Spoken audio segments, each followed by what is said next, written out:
এগুলো হচ্ছে খাকি ক্যাম্বেল জাতের হাঁস। আজকে ফুটলো, আরো বেশ কিছু ডিম বাকি আছে এখনো ফোটা।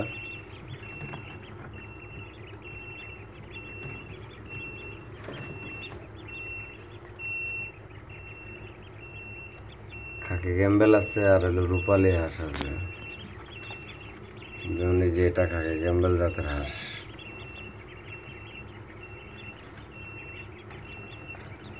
এগুলি সব খাকি ক্যাম্বেল, এর মধ্যে রূপালী আছে, যেমন এইটা রূপালী হাঁস।